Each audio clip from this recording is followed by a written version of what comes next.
কি খবর শালিরা, কেমন আছো? পরে দেখি লজ্জা শরম কিছুই নাই। বিয়ের পিনিকে লজ্জা শরমের মাথা কি আসছেন নাকি দুলা ভাই? এই তাড়াতাড়ি গেটটা ছাড়েন, ভিতরে যেতে দেন। এত সহজে তো আসতে পারবে না, আগে গেটের ভাড়াটা দেন। তো জানি শালিদের টাকার প্রতি একটু লোভ আছে, তো কত টাকা চাও বলো? 50,000। তো শালিরা কি জানে না টাকা নিতে হলে যে মিষ্টি মুখ করাতে হয়, নাকি মিষ্টি মুখ করার অ্যাবিলিটি নেই? দেখছেন না রেডি করে রেখেছি।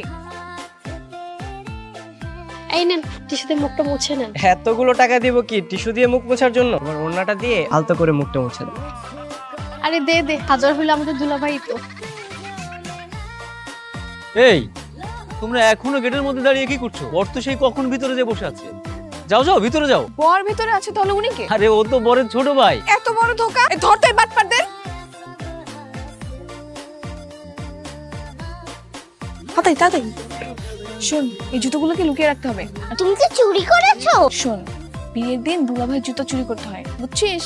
ও আচ্ছা শোন, আমি যতক্ষণ না আসবো জুতোটা পাহাড় দিবি, বুঝছিস? মনে থাকবে? আচ্ছা ঠিক আছে। এই যে কিউটি পাই, এখানে একা একা কি করছো?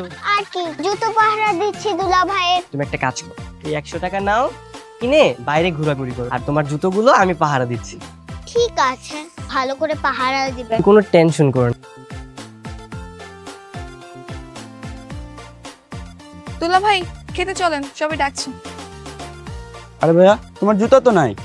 5,000 টাকা বের করে আমরা নিজেরাই দুলা ভাই জুতা পায়ে পরিয়ে দেব। কোনো সমস্যা নেই, আপনি জুতো নিয়ে আসেন, আমরা টাকা দিয়ে দিচ্ছি। যা জুতোটা নিয়ে আয়। নে।